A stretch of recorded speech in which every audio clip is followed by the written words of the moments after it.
afternoon everyone. Ito ang grupo ni Archie Kulanag and ngayon ituturo kung paano mag-design ng ating purlins. So bago ang lahat, gawin muna natin tong geometry ng ating structure. Sa node 1 natin, mag-start tayo sa 0, 0. Select cursor, node cursor, then highlight, translational repeat, space, tapos ito, translational repeat. Para mabilis nating magawa tong geometry. Since ang total length ng ating structure is 40 meters, tapos may truss spacing siya na 2.5, bali yung 40 na yon, di-divide natin sa 2.5. So 16 steps siya. Tapos may 1 meter na magkabila ang dulo. Sa magkabila ang dulo niya may 1 meter. So 1 meter plus 1 meter, 2 meters. So yung 16 steps mo, dadagdagan mo siya ngayon ng dalawa. So magiging 18 steps lahat. So dito sa default step spacing mo dyan is 2.5 since yun yung truss spacing. Tapos yung number of steps niya, 18. Then link steps. Tapos dito sa number 1, ang step natin dito ay yun yung 1 meter. Tapos ganun din sa step number 18. Then link steps, tapos okay. So yan na yung geometry. Then view natin, front view. Yan, para maayos. After natin dito sa geometry, next natin is tong properties. Or bago yun, unahin na muna natin tong supports.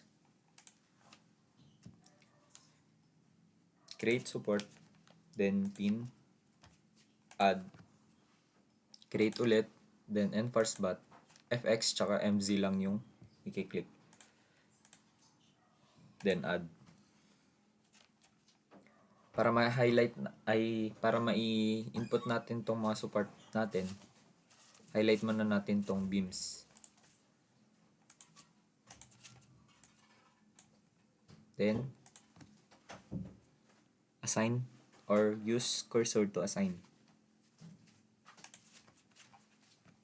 Itong pin, dito siya sa 2.5. Bali magiging 1, tapos yun yung una niya, 2.5. Spacing niya na yan, 2.5, 2.5. Tapos itong support na enforce bot, use cursor to assign, then assign natin sa lahat.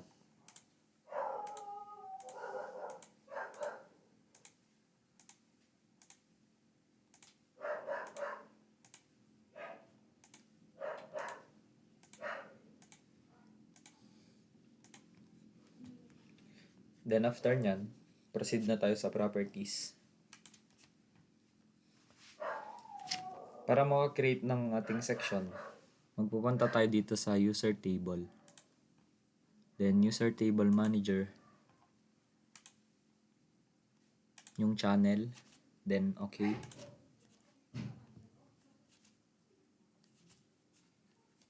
Then add. Tapos tong section name niya is C150 by 62.5 by 20 by 3 meters. I mean 3 mm. Itong section na to, makukuha siya kapag yung section niya is hindi magfe-fail. So trial and error to. Since ito yung nakuha namin, ito na yung gagamitin natin. Tapos etong section na to is may designated siyang values. So ang D niya is 0.15. TF is 0.003. WF is 0.0625. TW is 0.003. Calculate. Then, okay. Para ma-add na natin at may assign natin sa ating structure is pupunta tayo dito sa may properties, then user table, add, then close. Tapos itong ating section na to, i-assign to view natin. Yan. After natin dito sa properties, proceed na tayo sa loading.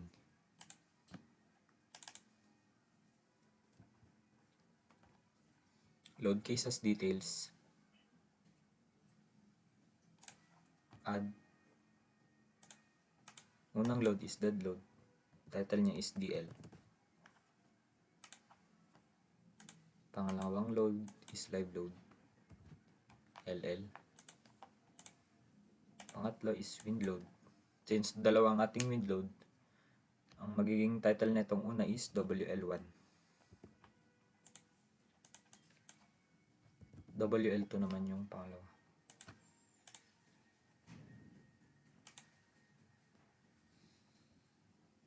After nyan, assign na natin.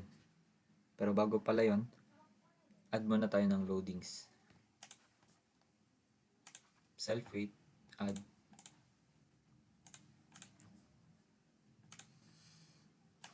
Then may given tayo dito na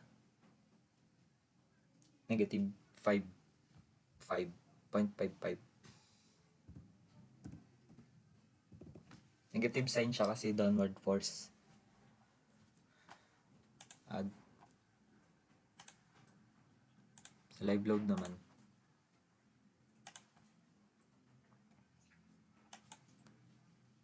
negative 0.408.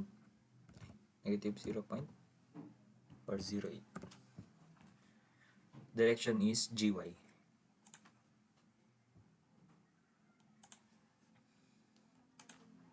Add din natin tong wind load na windward pressure. Negative 1.183.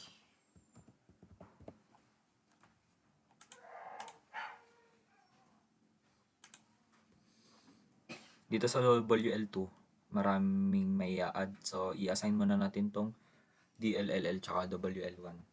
Self-weight is assign to view. Yes. Uniform GY na negative 0.55, assign to view. Yes.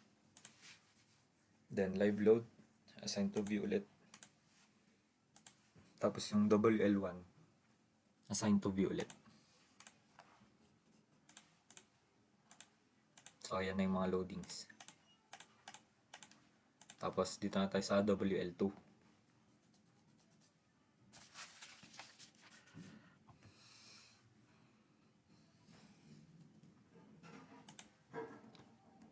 Add member load.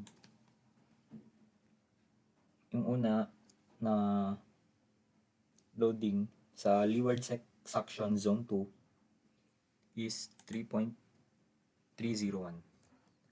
Positive na to, guys.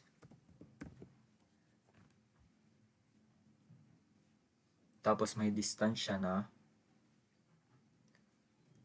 0 to 0.9.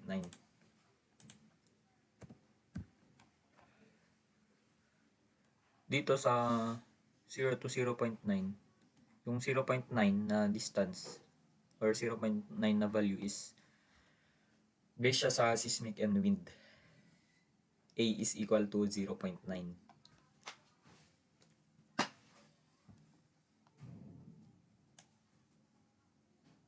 Yan, 0 to 0.9, dito siya maya-assign mamaya. From 0 to 0.9.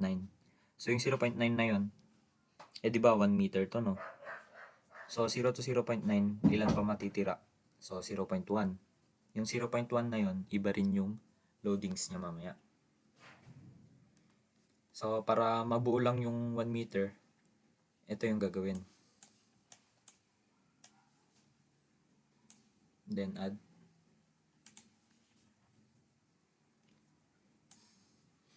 Yung pangalawa is 2.012. Tapos 0 to 0.1.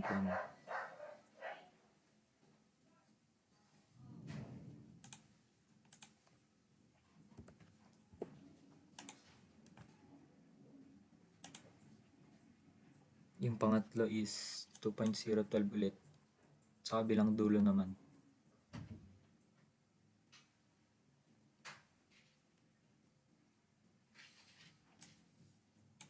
Zero to 0.1, tapos yung isa 0.9 to 1.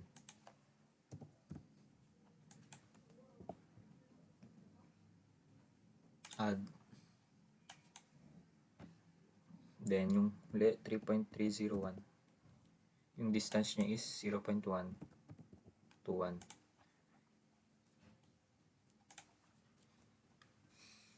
Tapos yung sa gitna, yung magiging loading niya sa gitna. Since magkaiba ang windward tsaka leeward, hindi na natin siya lalagyan ng distance. So 2.012. 0. Direction is GY. Add. Para ma-assign natin tong WL2, titingin tayo dito sa ating geometry. So yung WL2 is Uniform GY 3.301. May assign siya dito. Use cursor to assign. 0 to 0.9 is done. Tapos yung kasunod niya is 0 to 0.1. Since 0.9 plus 0.1 is 1. So assign. Then dito. Yan. Kung papansin niyo dito, dapat itong uniform na 2.012 to 0.1. Dito yun sa kabila. So, Ctrl Z. 2.012, 0.921. Yon. So, mali yung na-input natin. Yung 0 to 0.1 is dito sa may right side. 0.921 para mabuo niya. Yun yung may assign na loading dito. Then, etong walang distance, assign lang natin siya sa gitna.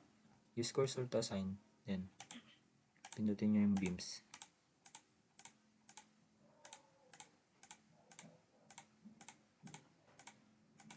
Yan. After nyan, yung mga natitira.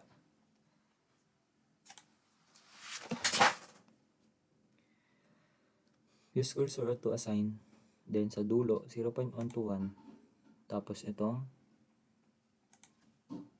2.012. 0 to 0.1. Dito. Ctrl Z. Yan. Pag napindot nyo yung ating support, mapupunta talaga siya sa support. Pero kapag beam yung pinindot mo, mapupunta siya sa may beam mismo. Then check natin yung mga loadings. Kung nai-assign.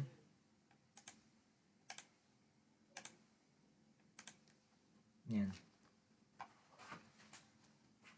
So, okay na tong loadings natin. Next naman is yung load cases details. Mag-add tayo ng mga combination.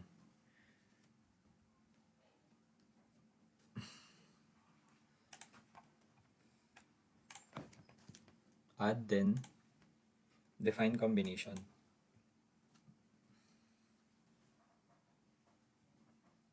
So, unang combination natin is 1.4 DL.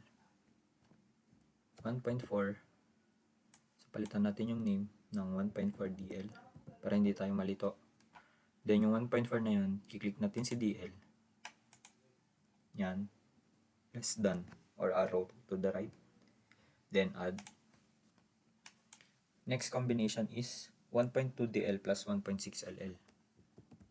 1.2 DL plus 1.6 LL. So yung una, 1.2. Then click C, DL.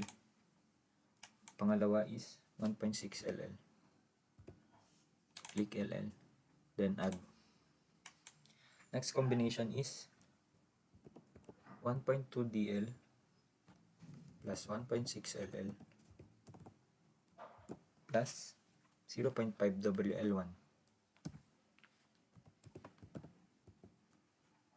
Ganun lang ulit. 1.2 plus 1.6 plus 0.5. Then add. So as you can see, i-add siya dito sa ating load cases details. Next combination is 1.2 DL plus 1.6 LL plus 0.5 WL2. And then 1.2 DL 1.6 LL 0.5 WL2. Add. Next combination 1.2 DL plus 0.5 LL plus WL1.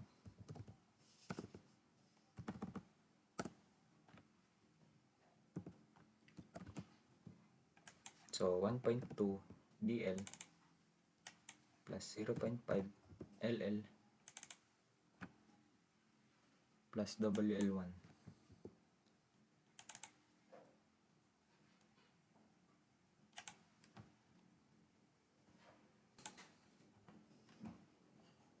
Then add. Next combination 1.2 DL plus 0.5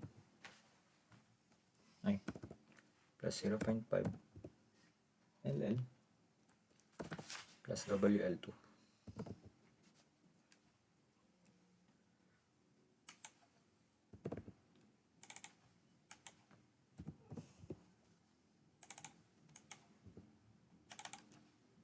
Add.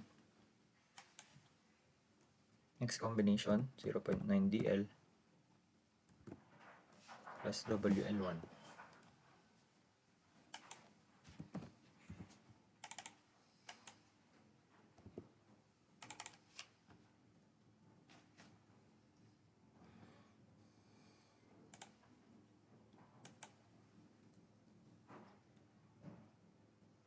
Plus 2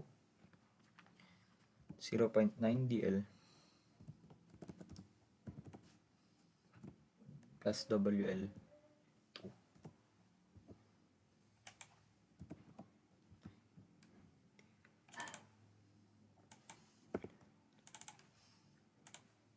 And last combination 0. DL plus LL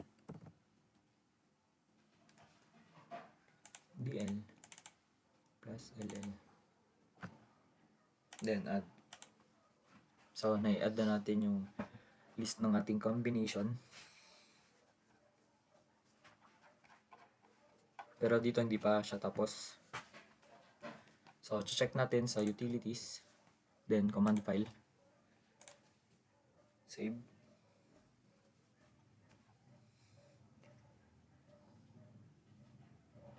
Yan. Do-double check lang natin kung na-input ba yung mga values niya. So dito sa load combination, 1 yung DL, 2 yung LL, 3 yung WL1, 4 yung WL2.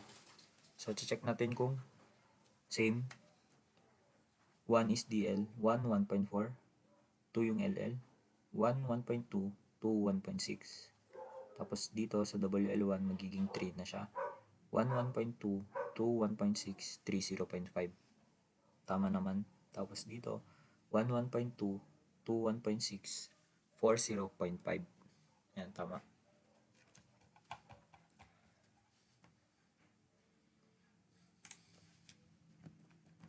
So, natapos na natin yung paglagay ng ating mga load combination. After nun, check natin si command file. Tapos tong stud space, papalitan natin ng plain.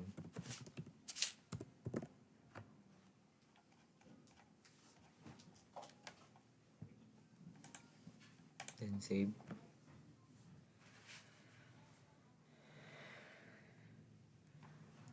Proceed tayo dito sa my design.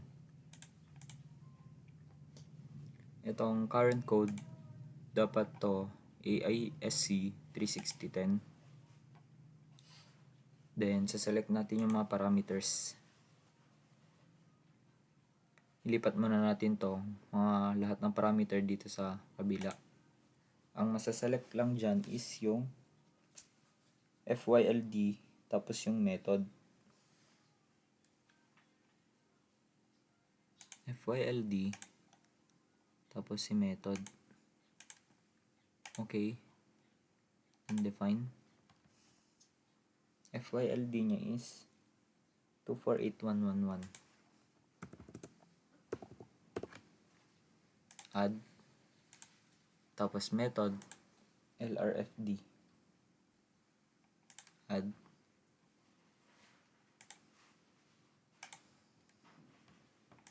Then sa commands, i-add natin tong check code. Then close. Ito, assign to view. Then sa check code, assign to view. Tapos babalik ulit tayo sa command file. Save. Then dito sa huli, bago mag-finish, dadagdag natin si still take off all.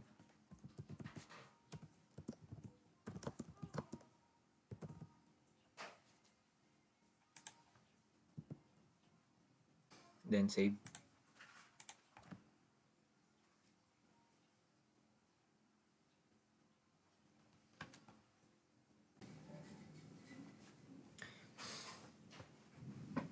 Then after nun, i-run analysis na natin. Check natin kung may error. Since yan, 1 error, 1 warnings.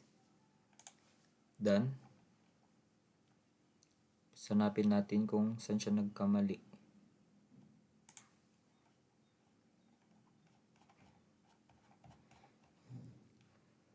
Sabi dito, warning unexpected command. Check spelling and order of data in case number 13. Tapos error. Above line contains error news data.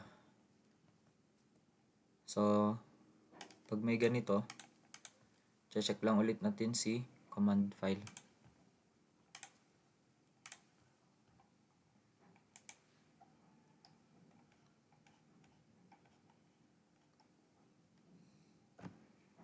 So, dito, sabi niya sa may load 13, hindi natin nilagay yung perform analysis tsaka yung load list.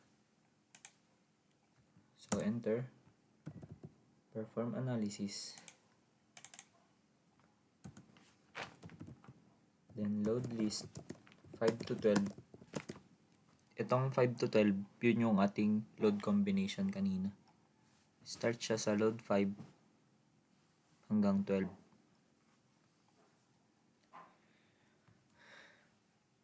Then, save.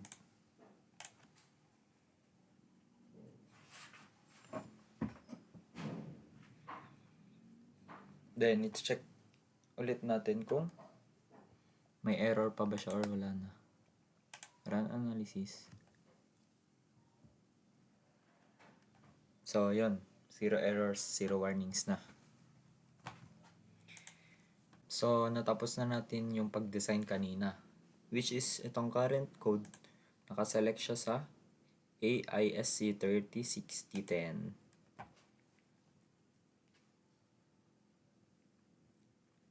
Or 36010. Tapos, na-add na rin natin itong parameter 1, which is yung check code, tsaka yung still take off. Pagtapos nito, pwede na tayo mag-proceed sa may post-processing since nag-0 error na siya. So, post-processing. Then, dead load. Yan, nakaselect. Punta sa annotate. Then, beam results. Max resultant. I-check na natin dito yung deflection niya. So, annotate. Close.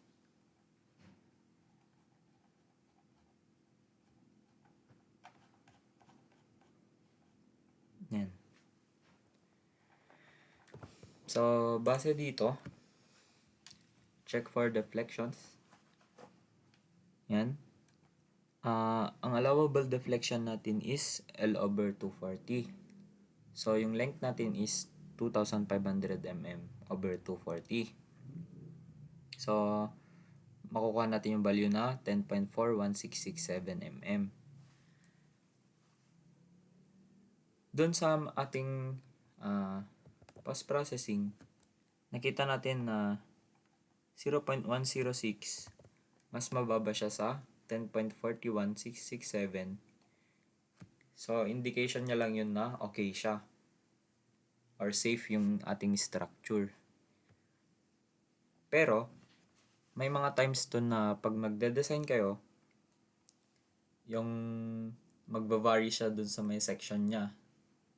Which means na papalitan mo siya or in trial error na sabi ko nga kanina, trial and error siya. Bali, pupunta dito sa may post-processing or analytical modeling. Itong properties. Tapos itong section, trial and error siya. Which is yung mga na-input na values kanina. Pero ito na yung nagamit naming final section. Kapag hindi siya magse-save dun sa may ating deflection, papalitan lang to ng mas mataas.